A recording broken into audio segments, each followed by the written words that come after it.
जिज्ञासु मित्रों, अभिनंदन है आपका दिव्य सृजन स्पिरिचुअल चैनल में। और हम श्रीमद् भगवद गीता पर चर्चा कर रहे हैं। तो श्रीमद् भगवद गीता पर चर्चा करते हुए सांख्य योग की चर्चा हमने श्रवण की कि श्री कृष्ण कैसे अर्जुन को समझाते हैं सांख्य योग के विषय में। और उसमें वो समझाते हैं कि यह शरीर नश्वर है, लेकिन शरीर ही नहीं मरता। इसके अंदर जो शरीरी है, जो जीवात्मा है, उसकी मृत्यु नहीं होती है। इस कारण से ये इंद्रियों का जो विश्व है, इंद्रियों का जो संसार है, वो एक छल है और वह परिवर्तनशील है। इसलिए इसमें मोह नहीं रखना चाहिए। अगर सुख मिला तो भी उसमें आसक्ति नहीं रखनी चाहिए, और दुख मिला और तो भी उसमें आसक्ति नहीं रखनी चाहिए। तो सांख्य योग नामक दूसरे अध्याय में भगवान श्री कृष्ण अर्जुन से कहते हैं, सुख दुखे समे कृत्वा लाभा लाभौ जया जयो ततो युद्धाय युज्यस्व नैवं पापमवाप्स्यसि। हे अर्जुन, जय पराजय, लाभ हानि, सुख दुख में सम की अवस्था को प्राप्त कर। इस श्लोक तक 38वें और 38वें श्लोक के बाद भगवान कर्म योग की चर्चा शुरू करते हैं। अब देखिए, कई बार ऐसे लोग मिलते हैं, आप इस बात को अच्छे से समझ लीजिए। गीता थॉरली, संपूर्ण गीता व्याख्या करने के पीछे कुछ कारण है। लोगों की ऐसी कुछ समस्याएं सामने आई गीता को लेकर, गीता की विचारधारा को लेकर, जिससे कि ये करना पड़ रहा है। अब लोग क्या समझते हैं कि कर्म योग एक अलग विषय है और ज्ञान योग एक अलग विषय है। तो कर्म योग का पालन करें कि ज्ञान योग का पालन करें, किसका पालन करें? ज्ञान योगी श्रेष्ठ है कि कर्म योगी श्रेष्ठ है कि भक्ति योगी श्रेष्ठ है कि प्रेम योगी श्रेष्ठ है? ऐसी समस्याएं लोगों को रहती हैं और वो इसमें शब्द जाल में उलझे रहते हैं। शब्द जालम महारण्यम चित्त भ्रमण कारणम। शब्द जाल ही महान घने वन के समान है जो हमारे चित्त को भ्रमित रखता है। और योग का उद्देश्य क्या है? चित्त का समाधान करना ही योग का उद्देश्य है। चित्त का समाधान, आगे फिर इस श्लोक में भी ये बात आएगी, प्रमाणित हो जाएगी, गीता में ही इसका वर्णन मिल जाएगा। तो क्यों इसकी आवश्यकता है? क्योंकि 50 तरह की वृत्तियां, 50 तरह की विचारधाराएं और आसक्तियां, अनासक्तियां, राग विराग, ये सब लगा रहता है। और उसके कारण से मनुष्य का मन जो है, समझ लीजिए कि कैसा हो जाता है। मन कहिए, और मन के साथ साथ उसका जीवन भी वैसा ही हो जाता है। कैसा? फुटबॉल की तरह। जैसे फुटबॉल के मैदान में एक 10 प्लेयर इधर खड़े हैं, 10 प्लेयर इधर खड़े हैं, दोनों आपस में फुटबॉल को लात मारे जा रहे हैं। एक ने मारा, उधर गया, उधर से मारा, इधर आया। बस ये मनुष्य का मन है और यही उसका जीवन है। ठीक। और इसी बीच में वो परेशान होकर सोचता है कि कभी आत्महत्या भी कर ले। तो ये चीजें हैं, ये समस्याएं हैं। तो इसमें उलझने की जरूरत नहीं है। भगवान श्री कृष्ण, अब एक बात हमेशा सुनिए कि गीता एक व्यवस्थित ग्रंथ है, एक व्यवस्थित, दुर्व्यवस्थित नहीं है। क्यों? कहीं की बात कहीं नहीं की गई है। यहां पर अर्जुन की समस्याओं का समाधान, अर्जुन के प्रश्नों का उत्तर, अर्जुन के मोह को भंग करने के लिए, और इस समय जिस समय पर युद्ध भूमि में खड़े होकर उसे युद्ध करना चाहिए था, उस समय वो मोहग्रस्त होकर तरह तरह की अवसाद से ग्रस्त बातें कर रहा है, उसको समझाने के लिए। और प्रत्येक मनुष्य के जीवन में ऐसा अवसाद आता है। कई बार वो सांसारिक चीजों से, चाहे कितना भी बड़ा ज्ञानी, कितना भी बड़ा धनुर्धर क्यों ना हो, कई बार वो सांसारिक चीजों से परेशान हो जाता है। कई बार अनेकों समस्याएं, पांडव इतनी समस्याओं से गुजरे, 12 वर्ष का वनवास, 1 वर्ष का अज्ञातवास, द्रौपदी का चीरहरण, इतना अपमान, बार बार हस्तिनापुर से उनको निकाला गया। तो इतने सारे समस्याओं से जूझते जूझते कई बार व्यक्ति सोचता है कि क्या यही सब चलता रहेगा? तो पांडवों की स्थिति भी कुछ ऐसी है। इंसान भी जूझता रहता है। कई लोग हैं जो अपना ये परेशानी रखते हैं कि मेरी तो सारी जिंदगी संघर्ष में ही निकल गया। अरे भाई, कभी कभी तुम देखो, जाकर महाभारत पढ़ लो, रामायण पढ़ लो, राम के जीवन का संघर्ष पढ़ लो, कभी तुम कृष्ण के जीवन का संघर्ष पढ़ लो, कभी पांडवों के जीवन का संघर्ष पढ़ लो, तो समझ में आएगा। तो इसलिए हमें अधीर नहीं होना चाहिए। और ये कर्म योग ज्ञान योग का भेद नहीं करना चाहिए। क्यों नहीं करना चाहिए? क्योंकि भगवान अब कर्म योग की चर्चा यहां करने वाले हैं, लेकिन कर्म योग की चर्चा ज्ञान योग के संदर्भ में हो रहा है, ये समझ लीजिए आप। क्यों? क्योंकि भगवान ने सांख्य योग की चर्चा की, सांख्य योग की चर्चा में उन्होंने बताया कि देह अविनाशी तो तद्विधि करके कि अविनाशी है वो परम तत्व अविनाशी है, वो जीवात्मा नहीं मरता है, शरीरी नहीं मरता है। जैसे हम पुराने वस्त्रों को त्याग देते हैं वैसे ही देही जो है देह को छोड़कर दूसरा देह धारण करता है। इस प्रकार से बार बार इसमें बताया गया, ये सांख्य योग का विषय। लेकिन ऐसी समत्व बुद्धि आ जाए तो इसको देखकर भगवान कहते हैं कि तुझे अपना धर्म निभाना चाहिए, अपना कर्म करना चाहिए और सुख दुख के प्रति सम रहना चाहिए। लेकिन अब ये समता आए कैसे? प्रश्न ये है कि यह समता स्थापित कैसे हो, और उस समता को, उस सांख्य योग की अवस्था को विवेक के स्तर पर, प्रैक्टिकल लेवल पर हमारा मन जो है उस सम की अवस्था में चला जाए और इंद्रियों से प्राप्त होने वाले सुख दुख के प्रति, मन से प्राप्त होने वाले, संसार से प्राप्त होने वाले सुख दुख के प्रति समभाव आ जाए। उसके लिए क्या करना चाहिए? और उसके लिए जो करना चाहिए वही कर्म योग है। इसलिए बहुत ज्यादा शब्द जाल इकट्ठा कर लेने से कोई ज्ञानी नहीं बन जाएगा। कर्म योग का पालन करें, ज्ञान योग का। अभी पीछे ज्यादा दिन नहीं हुआ मुझे एक बुजुर्ग व्यक्ति मिले थे, बताइए, बुजुर्ग, उनकी उम्र 60-65 साल की, और कर्म योग, ज्ञान योग, भक्ति योग इसी में उलझे हुए। ये श्रेष्ठ। अरे भाई, सही से, गंभीरता से कभी गीता का विश्लेषण कीजिए और आध्यात्मिकता पूर्ण विश्लेषण कीजिए, तब जाकर सब कुछ स्पष्ट है। सब तो लाइन लाइन में बताया गया है। ऐसा तो नहीं है ना कि कर्मयोग का अलग से, ये तो लोगों ने बाद में चैप्टर का नाम दे दिया है, सांख्य योग, कर्म योग, ज्ञान विज्ञान योग, ठीक है। लेकिन भगवान कृष्ण तो बस अर्जुन के प्रश्नों का समाधान दे रहे हैं। तो सारी चीजें सीक्वेंस में है, जैसे जैसे अर्जुन के प्रश्न बन रहे हैं वैसे वैसे कृष्ण उत्तर दे रहे हैं। यही श्रीमद् भगवद गीता है, ठीक। तो कोई भी विषय एक दूसरे से अलग नहीं है, तो कर्म योग ज्ञान योग से अलग कैसे हो जाएगा? ज्ञान योग सांख्य का विषय है, सांख्य के अंदर जो बातें उसी को ज्ञान योग कहा जा रहा है यहाँ पर। तो आइए क्या श्री कृष्ण कहते हैं। तो 39वें से लेकर 53वें 53 श्लोक तक भगवान श्री कृष्ण कर्म योग की चर्चा करते हैं। किस संदर्भ में? ज्ञान योग के संदर्भ में कर्म योग की चर्चा हो रही है।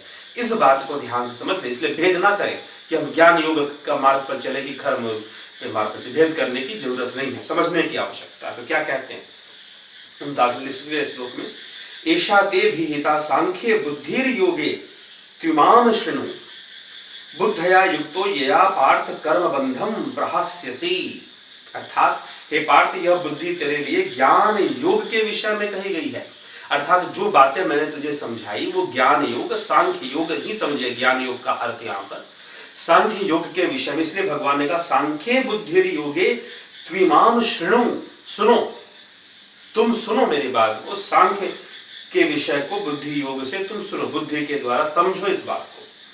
तो ज्ञान योग के लिए कही गई है। अब तो इसको कर्म, इसी बात को, इसी ज्ञान योग की बात को अब तू कर्म योग के विषय में सुन।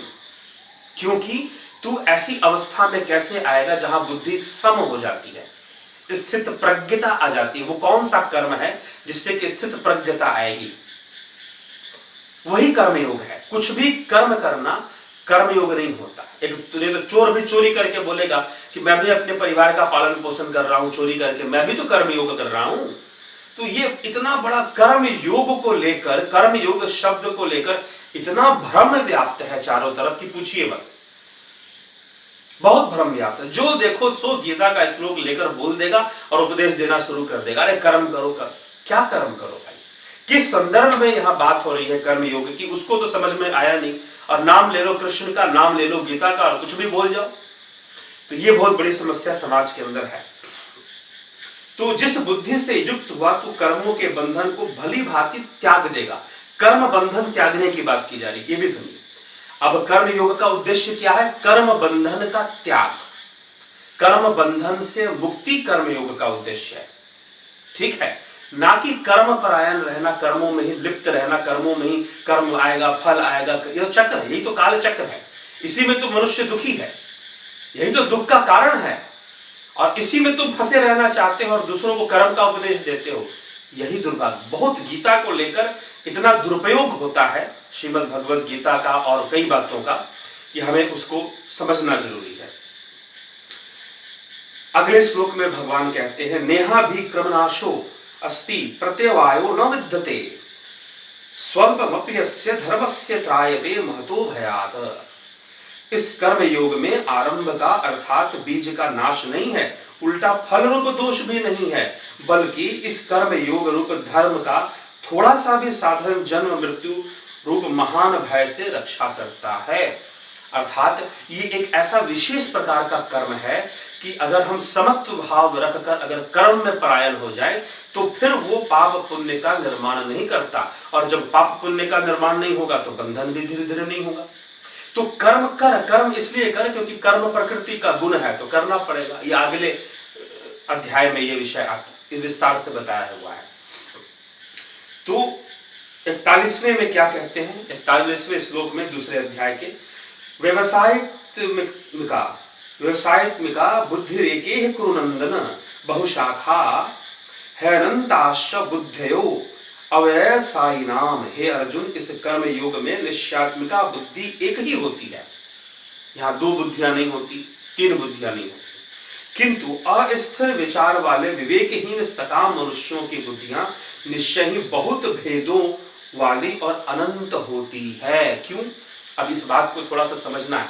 यही है, देखिए गीता का जो मुख्य आधार लेकर जो चला गया है वो सांख्य शास्त्र को लेकर चला गया है। ठीक, तो सांख्य की विचारधारा अगर आप अच्छे से समझते हैं, सांख्य में 24 तत्वों का वर्णन है, 24 और फिर 25वां तत्व को पुरुष को माना गया है, 25वां तत्व। तो अगर आप इन 24 तत्वों की समझ रखते हैं और इनके बारे में जानते हैं तो इन सब बातों को समझना बहुत सरल है।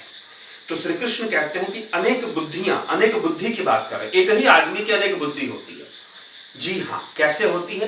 भेद से। यह भेद कौन पैदा करता है? प्रकृति पैदा करती है।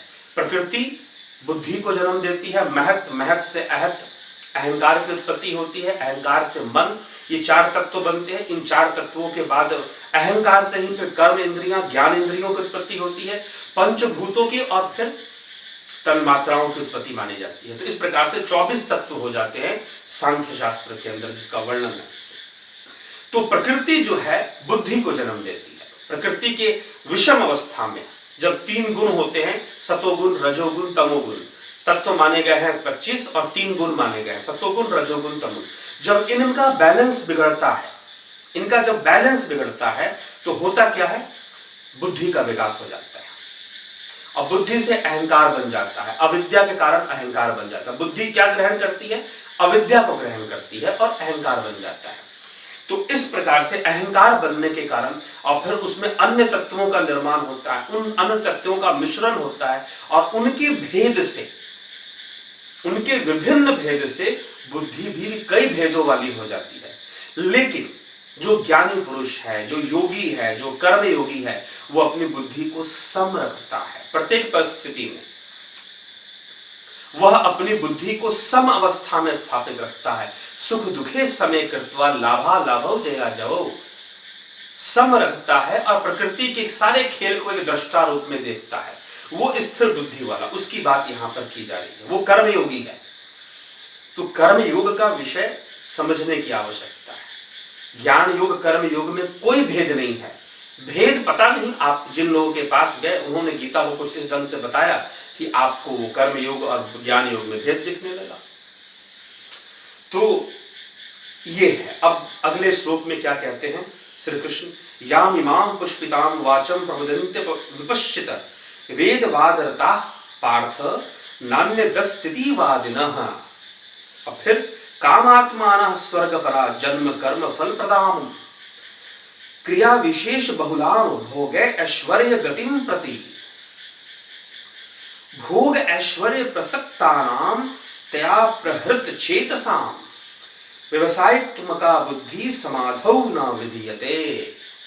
अर्थात हे अर्जुन, जो भोगों में तन्मय हो रहे हैं, जो भोग लिप्त हो रहे हैं, जो कर्म फल के प्रशंसक वेद वाक्यों में ही प्रीति रखते हैं, जिनकी बुद्धि में स्वर्ग ही परम प्राप्य वस्तु है, जो स्वर्ग से बढ़कर दूसरी कोई वस्तु ही नहीं है, ऐसा कहने वाले हैं, वे अविवेकी जन इस प्रकार के जिस पुष्पित अर्थात दिखाऊ शोभा युक्त वाणी को कहा करते हैं, जो कि जन्म रूप कर्म फल देने वाले एवं भोग तथा ऐश्वर्य की प्राप्ति के लिए नाना प्रकार की बहुत सी क्रियाओं का वर्णन करने वाली हैं, उस वाणी द्वारा जिनका चित्त हर लिया गया है, जो भोग और ऐश्वर्य में अत्यंत आसक्त हैं। भोग ऐश्वर्य प्रसक्तानाम त्या प्रहृत चेतसाम, उन पुरुषों जो भोग और ऐश्वर्य में आसक्त हैं, उन पुरुषों की उस समाधि में निश्चयात्मिका बुद्धि नहीं होती है। निश्चयात्मिका बुद्धि जो है वो नहीं उन्हें प्राप्त होती है। समाधि में उनकी बुद्धि स्थिर नहीं हो सकती है। क्यों?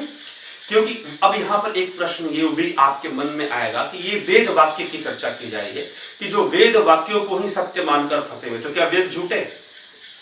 जी नहीं, वेद झूठे नहीं। यहाँ पर वेद को झूठा नहीं कहा जा रहा। यहाँ पर यह चर्चा इस विषय में की जा रही है क्योंकि वेदों की एक संपूर्णता है। वेदों का अपना एक आध्यात्मिक पक्ष भी है और वेदों का एक सांसारिक पक्ष भी है कि आप संसार में तत्वों का संतुलन बनाकर कैसे अपना जीवन यापन करें, ये वेद बताते हैं। तो वेद स्वर्ग का मार्ग भी बताते हैं और वेद मोक्ष का मार्ग भी बताते हैं। आपने क्या स्वीकार करना है? तो श्री कृष्ण आगे के ये विषय दोबारा स्पष्ट हो जाएगा क्योंकि श्री कृष्ण ने स्वयं ही पूजा पाठ और यज्ञ हवन को करने के लिए कैसे समझाया है, कैसे बताया, उस पर जब हम आएंगे तो समझ में आएगा। मीमांसा का वो विषय है। तो इसीलिए मैंने पहले ही आपको कहा ना, अगर 6 शास्त्रों का बेसिक नॉलेज आपको है, सांख्य, योग, न्याय, वैशेषिक, मीमांसा, वेदांत, अगर इन 6 शास्त्रों का थोड़ा थोड़ा अगर समझ आप रखते हैं तो गीता को समझना बहुत सरल हो जाता है।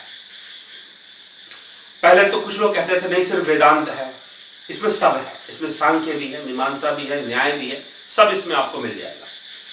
तो हे अर्जुन, जो भोगों में तन्मय रहते हैं और मात्र सभी अनुष्ठान और सभी कर्म भोगों की प्राप्ति के लिए करते हैं या फिर स्वर्ग की प्राप्ति के लिए करते हैं, वो कभी भी इस बात को नहीं समझ सकते, उनकी बुद्धि सम नहीं हो सकती और वो दुखी होते रहते हैं और सुख प्राप्ति के लिए, भोग प्राप्ति के लिए प्रयत्नशील रहते हैं। त्रैगुण्या विषया वेदा निस्त्रैगुण्यो भवार्जुन निर्द्वंदो नित्य सत्वस्थो निर्योग क्षेम आत्मवान। हे अर्जुन, वेद उपयुक्त प्रकार से 3 गुणों के कार्य रूप समस्त भोगों एवं उनके साधनों का प्रतिपादन करने वाले हैं।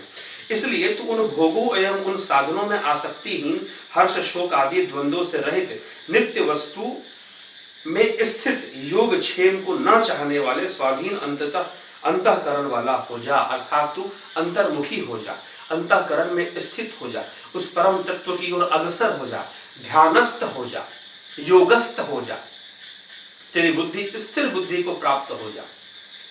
लेकिन वेद जो है वो तो 3 गुणों के वशीभूत जो भोग है उनकी प्राप्ति का मार्ग भी दिखाते हैं। इसलिए वेदों को पढ़ने में किसी को संशय हो सकता है। इसलिए वेदों की व्याख्या के लिए, वेदों को सरल ढंग से समझाने के लिए उसको 6 भागों में बांटकर 6 शास्त्रों का निर्माण किया गया ताकि साधारण व्यक्ति को वेद का विषय समझ में आ जाए। ठीक है, इसीलिए सांख्य योग, तो इसलिए अब यहाँ पर सांख्य का आधार लेकर श्री कृष्ण अर्जुन को समझाए जा रहे हैं। क्यों? अब यह भी प्रश्न उठ सकता है कि सांख्य का आधार ही क्यों? क्योंकि वो काल ही सांख्य का काल था, महाभारत काल ही सांख्य काल था वो, इसलिए वहां पर सांख्य की ही चर्चा सबसे अधिक होती थी। तो उस साधनों को वेदों के बारे में इस प्रकार से श्री कृष्ण बता रहे हैं कि इसलिए वेदों में दोनों ही विषय हैं, संसार का भी और फिर अध्यात्म का भी। तो आप कौन सा चुनते हैं, किसको समझते हैं? और दोनों व्यर्थ नहीं है, दोनों ज्ञान की बात है, जानना दोनों को चाहिए, लेकिन आपकी बुद्धि किस में है? भोगों के प्रति है वेदों को पढ़ने के बाद, या योग के प्रति है? ये आपका विषय है। आगे 46वें श्लोक में, यावनार्थ उदपाने सर्वतः संप्लुतोदके संप्लुतोदके तावान सर्वेषु वेदेषु ब्राह्मणस्य विजानतः।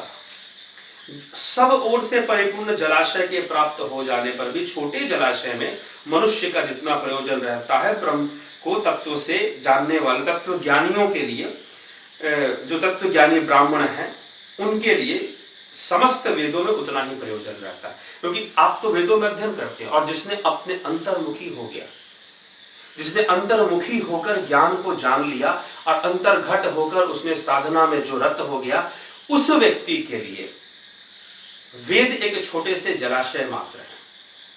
ठीक, क्योंकि वो उससे भी बड़े सागर को प्राप्त कर चुके हैं। वो अनुभव रूपी सागर है, वो बाहरी नहीं है, वो अनुभव रूपी सागर है। तो समस्या क्या है? लोगों की जीवन के अंदर समस्या यही है कि उनके अंदर एक्सेप्टेंस नहीं है। वो सर्व सुखी होना चाहते हैं और वो सर्व संपन्न होना चाहते हैं, और प्रकृति कभी होने नहीं देगी। ये प्रकृति कभी होने नहीं देगी। यहीं पर तो यही तो दुख का कारण है कि वो प्रकृति आपको सर्व संपन्न नहीं होने देगी और सर्व सुखी नहीं होने देगी। संपन्नता आएगी तो रातों की नींद भी जाएगी और पता नहीं किस रूप में क्या क्या जाएगा। प्रकृति किसी ना किसी रूप में लाके खड़ा कर देगी। हम आसक्त हैं। हमारे दुख का कारण प्रकृति का खेल नहीं है। प्रकृति तो हमेशा ऐसे ही रहेगी, प्रत्येक व्यक्ति के लिए वो ऐसी है, हमारे लिए सिर्फ थोड़ी ना। लेकिन हमारे दुख का कारण है हमारी आसक्ति। जब तक उसका निवारण नहीं है, जीवन दुखी है, दुख बनते रहेंगे और समस्याएं किसी ना किसी रूप में आ जाएंगी। ये मत सोचिएगा कि एक का समाधान हो गया तो दूसरा नहीं आएगा। क्यों नहीं आएगा? मनुष्य की सबसे बड़ी विडंबना तो यही है कि थोड़ी देर उसकी किस्मत उसका साथ क्या देता है, उसको लगता है कि वो जो चाहे वो कर देगा, और वहीं पर मामला बिगड़ना शुरू हो जाता है। चलिए, कर्मण्यवाधिकारस्ते मां फलेषु कदाचन मां कर्म फल हेतुर्भुर्माते सर्वस्व कर्मणि। तेरा कर्म करने में ही अधिकार है, उसमें फलों में कभी नहीं। फल तेरे हाथ में नहीं, तू कर्म परायण हो सकता है। इसलिए तू कर्मों के फल का हेतु मत हो तथा तेरी कर्म करने में आसक्ति भी ना हो। तू ऐसा बन जा। फिर श्री कृष्ण कहते हैं, योगस्थ कुरु कर्माणि संग त्यक्त्वा धनंजय सिद्ध सिद्धयो समो भूत्वा समत्व में योग उच्यते। हे धनंजय, तू आसक्ति को त्याग तथा सिद्धि और असिद्धि में समान बुद्धि, क्योंकि सिद्धि और असिद्धि भी कर्म सिद्धांत के अंदर ही आते हैं मित्रों। ऐसा नहीं कि कोई सिद्ध पुरुष हो गया तो वो कुछ भी कर देगा। तो जो थे सिद्ध पुरुष, इतिहास में आप अगर पढ़े, कई सिद्ध पुरुषों का नाम आता है, तो क्यों नहीं उन्होंने सब कुछ कर दिया? सब कुछ कर लेते वो, लेकिन ऐसा नहीं दिखाई देता। सिद्ध होने के बाद भी वो सब कुछ नहीं कर पाते। तो इसीलिए सिद्धि असिद्धि में उसका भी अपना, जैसे कर्म का सिद्धांत है, सिद्धियों का भी सिद्धांत है। उस सिद्धांत में ही सिद्धियां काम करती हैं, बिल्कुल फ्री होके काम नहीं करती। हे धनंजय, तू आसक्ति को त्याग कर सिद्धि असिद्धि में समान बुद्धि वाला होकर योग में स्थित हुआ कर्तव्य कर्मों को कर। योगस्थ कुरु कर्माणि। अब यहां पर जानते हैं चक्कर क्या, मैं आपको बताऊं। योगा इंस्टीट्यूट वाले कुछ हैं, वो भी लिखते हैं योगस्थ कुरु कर्माणि। योगस्थ कुरु कर्माणि तो क्या, वो जो योग हम लोग करते हैं शरीर वाला, घटस्थ योग जिसको कहा जाता है, जो कि शरीर के लिए है, तो वो जो है, हाँ, उसका भी उद्देश्य तत्व ज्ञान तक पहुंचना है। लेकिन लोग आज वर्तमान में जो समावेश है, जो परिवेश है, उसके अनुसार तो लोग उसी में उलझे हुए। वो भी लिख देंगे योगस्थ कुरु कर्माणि। भाई गीता का आधार क्यों लेते हो? तुम तो सिखाते हो कि पेट कैसे कम करना है, शरीर कैसे ठीक करना है, तुम तो बुद्धि को सम करना नहीं सिखाते। और जब तुम बुद्धि को सम करना नहीं सिखा रहे, स्थित ध्यानस्थ होना नहीं सिखा रहे, तो फिर योगस्थ कुरु कर्माणि व्यर्थ है वहां पर लिखना। तो 49वें श्लोक में कहते हैं, दुरेन है वरम कर्म बुद्धि योगा धनंजय बुद्धौ शरणमन्विच्छ कृपणा फल हेतव। इस समत्व रूप बुद्धि योग से सकाम कर्म अत्यंत ही निम्न श्रेणी का है। इसलिए हे धनंजय, तू सम बुद्धि की रक्षा का उपाय ढूंढ, अर्थात बुद्धि योग का ही आश्रय ग्रहण कर, किंतु फल के हेतु बनने वाले अत्यंत दीन हैं। जिनकी बुद्धि सम नहीं है, वो फलों में फंसे रहते हैं कि ये फल मिलेगा, वो फल मिलेगा, सुख मिलेगा, दुख मिलेगा, लाभ मिलेगा, हानि मिलेगा, जय मिलेगा, पराजय मिलेगा, और उससे व्यथित होते रहते हैं। तो उनकी बुद्धि कभी समत्व अवस्था को प्राप्त नहीं करती, समत्व को प्राप्त नहीं होती है। लेकिन अर्जुन, तू समत्व को प्राप्त होकर युद्ध कर। श्री कृष्ण का उपदेश है।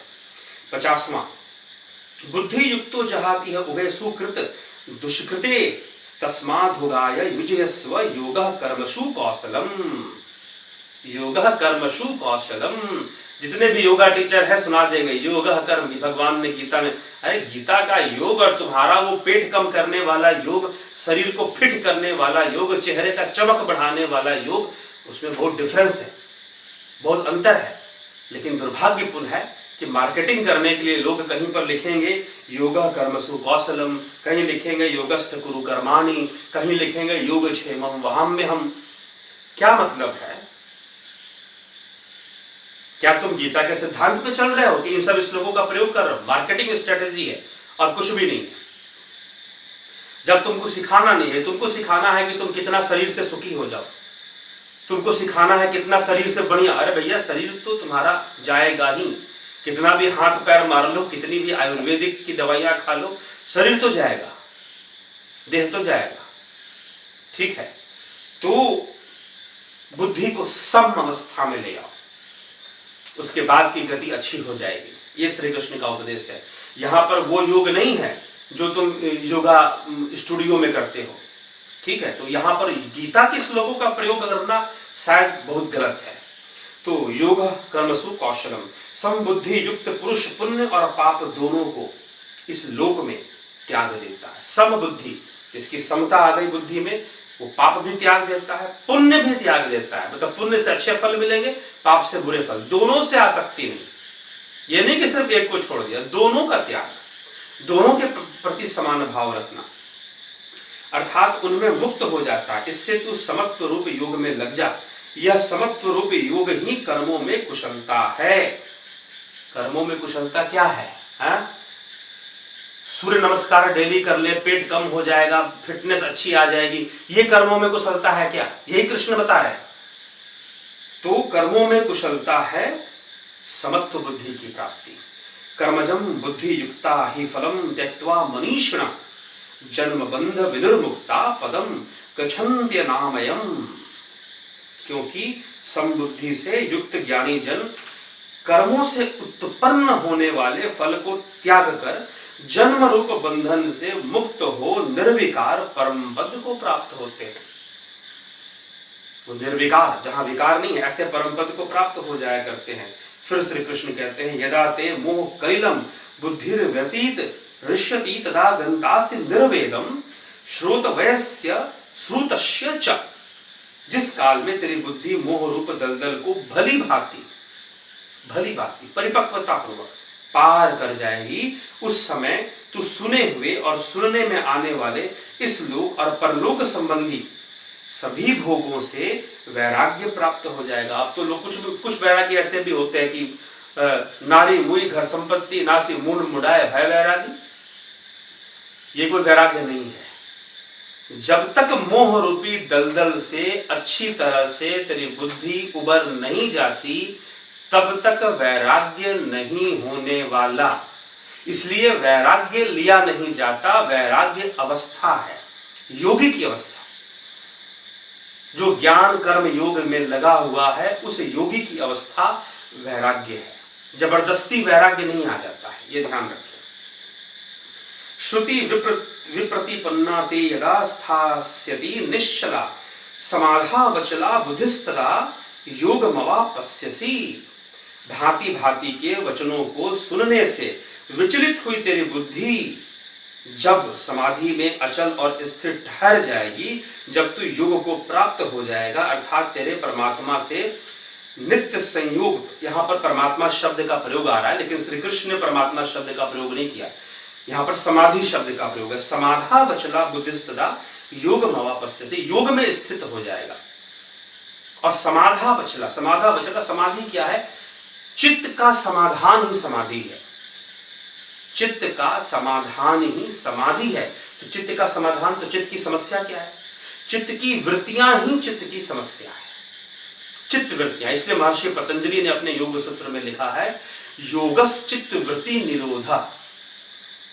योग क्या है? चित्त वृत्तियों का निरोध, चित्त वृत्तियों का समाधान कर देना, उनको शांत कर देना, और चित्त का लय हो जाने पर कैवल्य की प्राप्ति होती है।